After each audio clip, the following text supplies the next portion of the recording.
Thank you, Mr. Pezza. Thank you, Steve, for participating. Also, thank you to WBCB for hosting. My name is Brian Fitzpatrick. I'm not going to call myself a partisan candidate. I'm going to say I'm a candidate for Congress to represent all the people here in Bucks and Montgomery counties. I was born and raised here in the district. In fact, I'm the only candidate in this race who's actually from this district and has called this district home my entire life. And I bring what I believe to be a very unique perspective to this job. Went to grade school at Queen of the Universe in Levittown. Went to high school, Bishop Egan and Fairless Hills. Went to college at LaSalle. Got my JD and MBA degree at Penn State. I am an Eagle Scout here. I'm a licensed EMT here. I'm a licensed CPA here. I am a licensed attorney here. And I had the opportunity to serve as a federal prosecutor here in this district. My ties to this district go long, wide, and deep.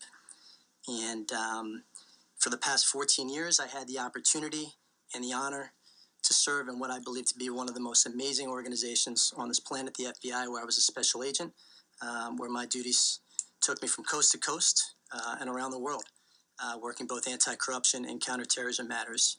And not only does that experience provide me with a very unique perspective on the challenges that are facing our country, but most importantly, the perspective of an outsider. I'm not a politician.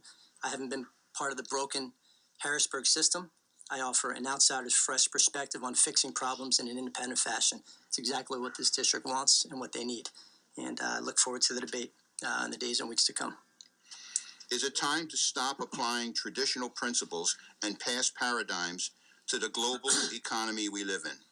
In the broadest sense, what is your economic vision for the future?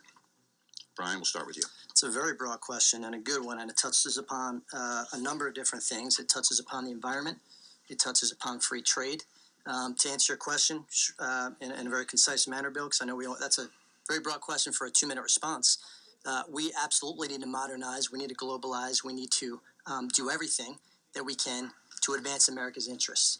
That includes environmental preservation. Teddy Roosevelt, as you mentioned, was an avid environmentalist, as I consider myself to be. In fact, the only environmental endorsement in this race to date has gone to our campaign. And Teddy Roosevelt stood for a lot of great things. But as far as answering the question of the global economy, the first thing that comes to mind is trade. I have been an outspoken opponent to a number of the free trade agreements. I've broken with my party and shown independence on this. We have seen the negative impact of free trade agreements from NAFTA to CAFTA to what's now on the shelf with TPP. I've come out, I've showed courage, opposed my party, and opposed its implementation and passage. But the important thing as far as a global economy goes is that it be done with America's interests first. And that's what we have not seen in the past. And that's what our politicians have given us, is more brokenness, more debt, more gridlock, more fighting. What we haven't gotten are solutions to problems. They're very good at talking a good game, saying, I'll do this, that, or the other. But the bottom line is they don't do it. They do not do it. And look at the state that our country is in. Look at the state our economy's in. Look at the state of our environment. I'm coming into this race bringing a very fresh perspective, a problem-solving perspective, an independent perspective. I'm not going to label myself, as my opponent just did at the outset, as a partisan candidate. In fact, that's one of the biggest differentiators, I could say of many, between Steve and I. Everything is about partisanship with Steve. You won't see the word Republican or Democrat appear anywhere in my literature, anywhere in my website, or anywhere when I'm giving public speeches. I don't believe in it. I think that's part of the problem, and that's what we need to fix. Can I respond, Mr. President? I was invoked. Yep. Only a career politician would call an FBI agent who spent their career arresting politicians an insider. You've got to be kidding me, Steve. I mean, this is part, and this is going to be a theme that recurs over and over and over again, is what I believe to be the polluted mindset of people that have been in politics far too long, that are more concerned with partisanship than they are about fixing problems. I've spent my career arresting politicians in one of the most noble organizations on this planet, and you're calling me an insider? When you've been in office for how long? And you've accomplished not a single piece of legislation that's become law? Partisan to the extreme, Steve. I mean, it's part of the delusional mindset of politicians, quite frankly. For you to call an FBI agent who arrested corrupt politicians for a career an insider, that's delusional. The question was about Teddy Roosevelt and our vision, our economic vision for the future. I'm going to give you guys each one more minute. Okay. And then we're going to get away from that stuff. Steve, for you to say that, but for my brother, I wouldn't be a candidate is the ultimate insult to everybody who leaves their hometown to serve their country in any national security role. You're basically saying that members of the FBI, federal prosecutors, CPAs, I mean, Steve, do you want to compare our credentials? Do you think you're more qualified than I am? Only a politician would think that. Only a politician. And this is why we need to get rid of the politicians. That's point number one. I mean, for you to say that someone with national jurisdiction in the premier law enforcement organization on this planet is not qualified because I haven't been a politician, that sums up the problem right there. Point number two, you're saying you're working with Republicans. Where are the results, Steve? 8 years you've been in office, not a single piece of legislation that's become law. Not a bill to make milk the official drink of the state of Pennsylvania. Nothing. That's an embarrassment. It is. And third, when you're referencing my brother, you're calling my brother a career politician. Steve, you and I would not be here today. You and I would not be here today. The reason we're here today is because Mike Fitzpatrick is not a career politician. Mike Fitzpatrick did something that very few members of Congress have done, very few politicians have done, something you've never done, Steve. He made a term limit pledge. And then he did something, Steve, that even fewer politicians have done, and something that you've never done. He actually kept a term limit pledge. In fact, you had so much faith in the honor, integrity, and good word of Mike Fitzpatrick that you waited until now to run because you knew he would keep that promise. He won this election by 24 points last election. He could have held the seat for the rest of his life. He did the right thing. That is the exact opposite of a career politician. Steve? You would not be running for this seat if you were not Mike Fitzpatrick's brother. You would not have been given the Republican endorsement, and you would have not have won the Republican primary but for that.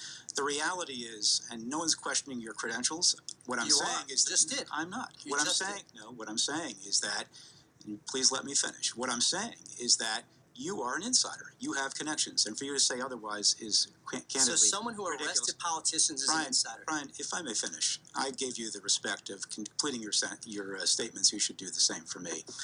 As far as accomplishing things in Harrisburg is concerned, it's just not true.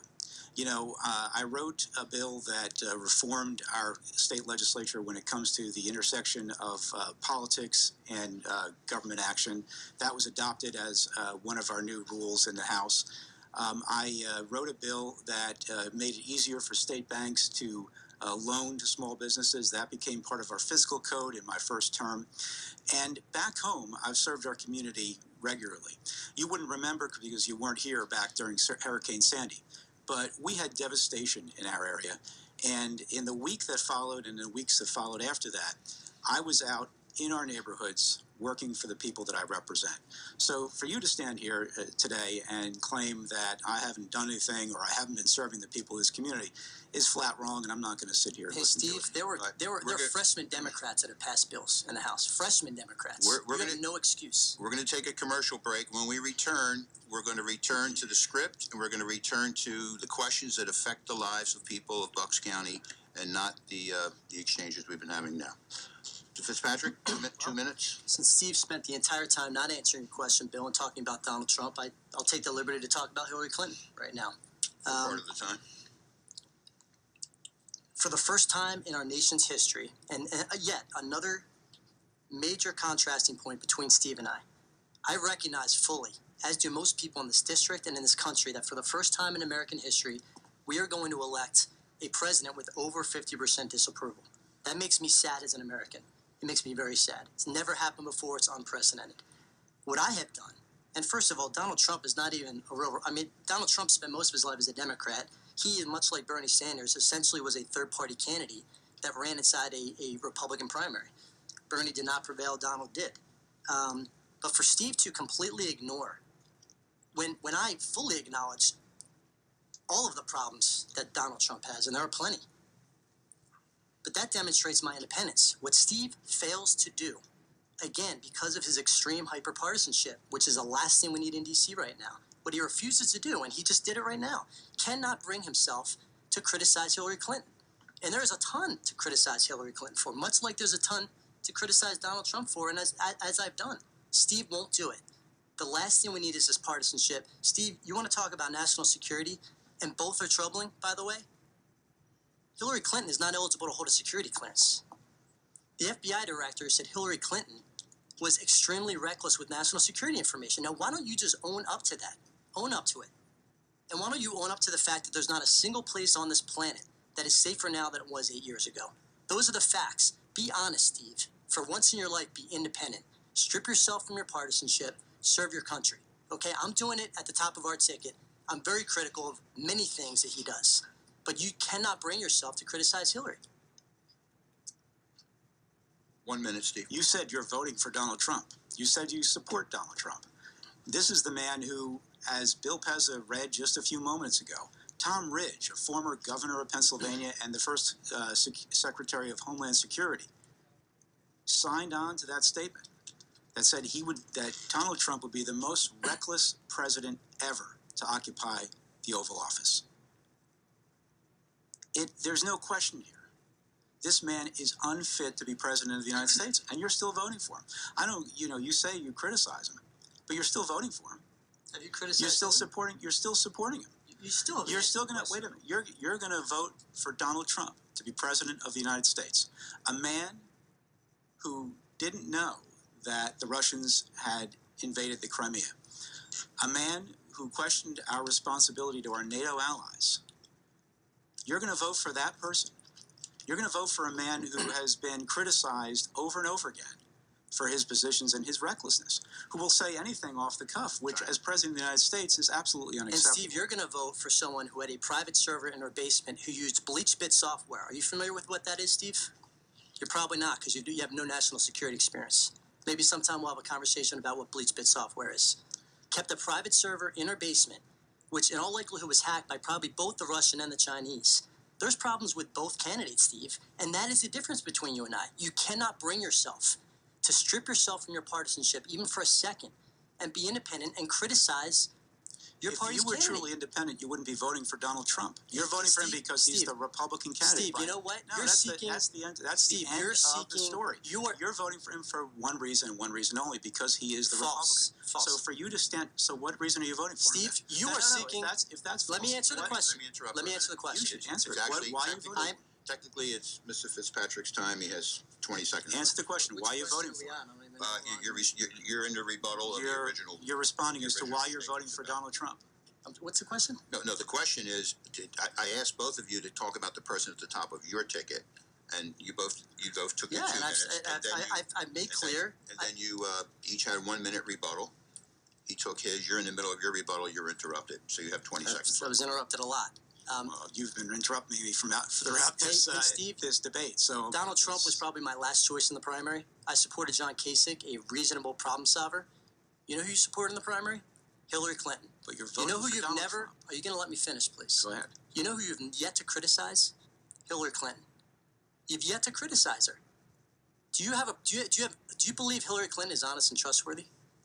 Why are you voting for Donald Trump? You're not going to answer my question. You're not answering my question. Fitzpatrick? Okay, with two areas, education and the economy. First thing we need to do is invest heavily in education. That is a priority, both at the local level and at the higher education level. Children and kids these days are dealing with crippling debt coming out of college. Cost of college is entirely too high. There are a number of things that can be done to fix it. That's our next question, so if you want to save it for Okay, we will save that then. Well, I'll focus on the second point then, which is the economy. Virtually every economic indicator is extremely troubling in this economy right now. We have underemployment. The unemployment rate is hovering around 5%. Underemployment is probably closer to 15%, which is unbelievable. Workforce participation is in the low 60 percentiles. Wages are down. We have a $19 trillion national debt. If interest rates go up, the interest component of that is going to be absolutely strangling our economy. We need to fix our economy so that we have good-paying jobs for students coming out. As it specifically deals with income equality, we need to create jobs to begin with, so that there's jobs for these students coming out. Okay.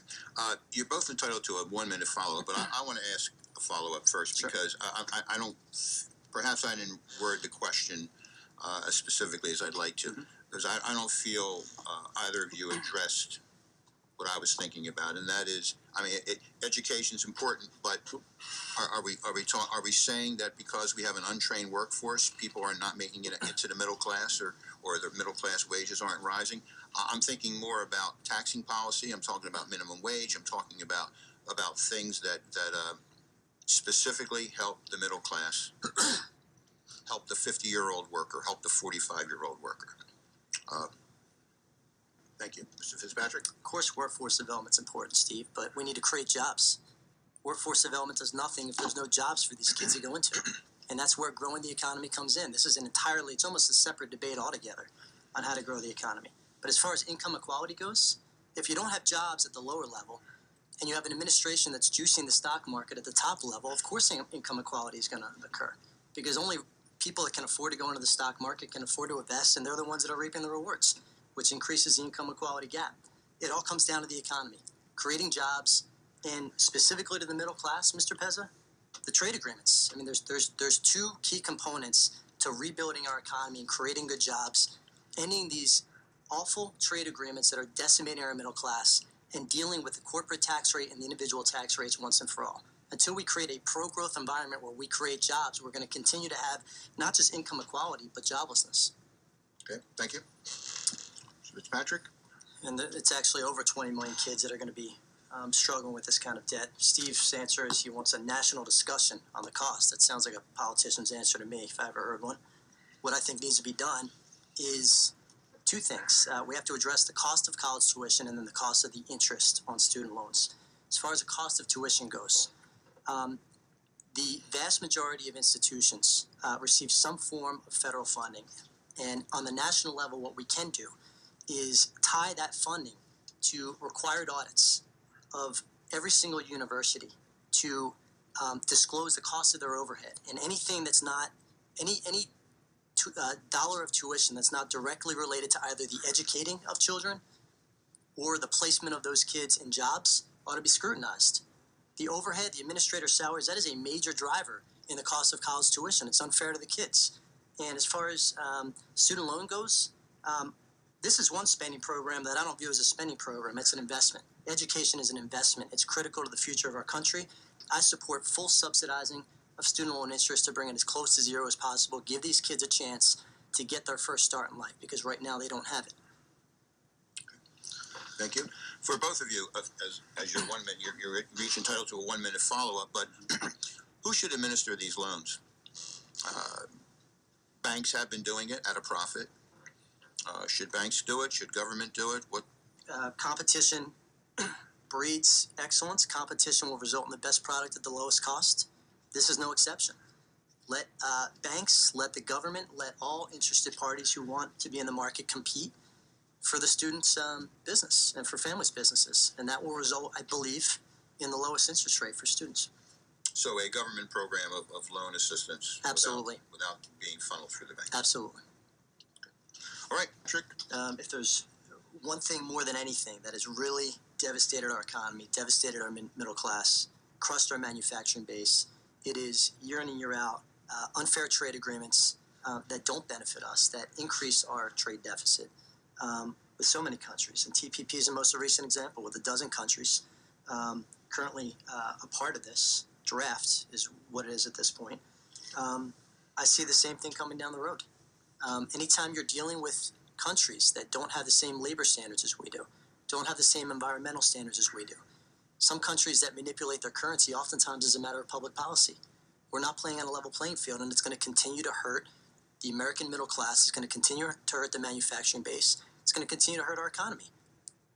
With further annual budget deficits, it's going to add to the national debt, and it's going to further cripple our ability to solve the problems that we need to in this country, and cripple our national security apparatus, which we won't be able to fund. So for me, these trade agreements, I'm very, very suspect of every single one of them, because we have a god-awful track record of succeeding in them. So for the follow-up, we understand the problem. We also know from history that protectionism doesn't work. So how do we facilitate trade without subjecting the American worker to the disadvantages that both of you have identified. If you were sitting in Congress right now and it was not fast-track legislation, you had an opportunity to offer amendments or whatever, what specifics would you like to see that would protect American workers at the same time as facilitating foreign trade? Mr. Fitzpatrick? The 11 other countries, which is currently what it's at, they need to rise to our standards. We don't need to lower to theirs. That's what needs to happen. We have the bargaining power in this, and we should utilize it. Force them to abide by our labor standards, our environmental standards. And one thing that's also not discussed is the corporate tax rate, which is also part and parcel to this trade issue and the economic issue. We have the highest corporate tax rate in the free world, 39% statutory rate. That is unacceptable when our neighboring countries are a fraction of that. And we wonder why these jobs are going overseas. Businesses are in the business of making money, of generating a profit. Well, where do you think they're going to go when these are the incentives and these are the decisions that politicians year in and year out keep making? They're hurting the American people. We need outsiders to go in and actually fix these problems. I'll give you each another minute because I have a follow-up to that. So is it realistic to expect that Vietnam would have the same wage? I'm not sure what I'm hearing about whether it be environmental standards or whether it be wage standards, that the United States can expect this of the other 11 fairly underdeveloped countries that would be part of this partnership. They need to move in our direction, which they have not done. Okay. There needs to be some reciprocity as far as tax agreements as well. I mean, there's ways to level the playing field. It's never going to be perfect. And we, as a country, are going to benefit from global trade, no doubt about it.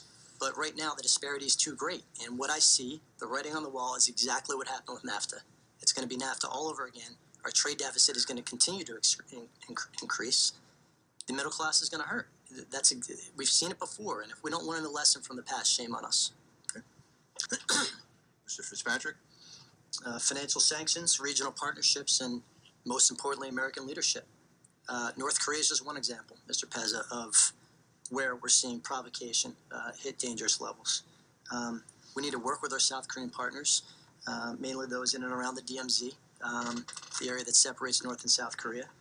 And, the lack of American leadership around the world, North Korea is just one example of that. What we've seen is provocation in North Korea, provocation in Russia when he annexes the entire southern tip of Crimea without consequence, toothless economic sanctions, an Iran nuclear agreement, which is going to lead, in my view, Iran racing towards a nuclear weapon. You have ISIS building their caliphate throughout the Middle East. You have South China literally manufacturing islands in the South China Sea, the most important trade route in the world.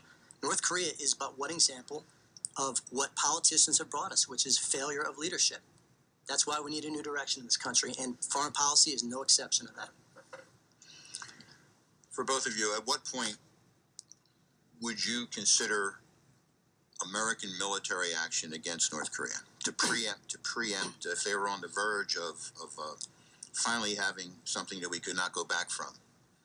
At what point would you advocate, Mr. Fitzpatrick? Of course, sanctions are our first option, Steve, but that's not what Mr. Pez's question was. He asked you directly, when is military action appropriate? Do you want to answer it? Brian, I think I did answer it. I think you did. Well, I think I did. I think the answer is that we have to contain the North Koreans, that we should do so first through diplomacy and sanctions. Of course we should. If the North Koreans were to invade South Korea or to attack Japan or any other country in the area, we and the rest of the international community would have to take action. There's no question about that. But I don't think we are on the verge of the North Koreans doing that. I think what we need to be focusing on right now is making sure that our policy, along with those of our allies, is designed to contain them where they are and make sure that they do not threaten, and they don't get to that point of threatening those other countries. So, and Mr. Fitzpatrick, your line in the sand, that's not a very good term this year. The standard always has to be, whether it be North Korea or anywhere, is if there is nearly indisputable evidence that America's national security is imminently at risk, and that's a very high standard. It should be the absolute positive last option. Okay, thank you. Our last question before we move on to closing statements, and Mr. Fitzpatrick will answer first. It's about health care. While Obamacare added millions to the insured ranks, it apparently fell short of the numbers needed to make it work. as we see major insurers pulling out of exchanges next year. Regardless of who wins the presidency, there will be some tweaking or wholesale changes to the program. Is it time we went to a single-payer Medicare for all type program or a public option? Mr. Fitzpatrick? I believe in competition and free enterprise. The healthcare woes that we have, Steve and Mr. Pezza, are driven by high costs. The Affordable Care Act, yet another area where I've broken with my party, and there's a number, I believe should be fixed, not repealed, fixed. There are several provisions in it that are working. The vast majority are not. And the common denominator is that you look at the three components of Obamacare: the individual mandate, the employer mandate, and the state-run exchanges. The individual mandate, the promise was that more people would be insured, costs would go down. And what we've seen 5 years after implementation is costs have gone up. And in this district alone, 35,000 people approximately still do not have health insurance. It didn't pan out as was advertised. Second is the employer mandate. I'm meeting business owners all over the district that are being crushed by the employer mandate of the Affordable Care Act because it too was not as advertised. And if you drive down costs, and the way to do it, there's a number of ways to do it. You allow out-of-state competition, you allow portability from employer to employer, and you support medical liability reform, which, by the way, Steve does not. That is a major cost driver when you factor in the defensive practice of medicine and all the additional testing that needs to be done in the medical community because of fear of ridiculous lawsuits. Steve doesn't support it because he's in the back pocket of the trial lawyers. I support it. That will reduce the cost of health care. Thank you. Mr. Patrick? Thank you, Mr. Pezza, for moderating. Thank you, Steve, for participating. And thank you to the audience for listening. And if there's one thing that we can agree on, we need a change of direction in this country. And the question before all of us is, who is the best agent for that change? And I think the choice is clear here. We have so many problems overseas from a foreign policy perspective, from a national security perspective, from a border security perspective, from a counterterrorism perspective, a counterintelligence perspective, a cybersecurity perspective, things that I've done, things that I've been doing my entire professional career. It is a very unique background that, quite frankly, Steve does not have, with all due respect to my opponent. And we have economic issues. Prior to my career as an FBI agent, I was a CPA, and I have a very unique perspective on that. Perhaps the most important, beyond the subject matter expertise, is a perspective. And this is what I really want to drive home, because I believe this to my core, that our politicians have failed us. Everybody knows that. Our politicians have failed us. And the change that we need in this country has to come from outside the system. It cannot and will not come from career partisan politicians that represent more gridlock and a perpetuation of the broken status quo. Steve, you've had your chance to lead. You have not led. I will.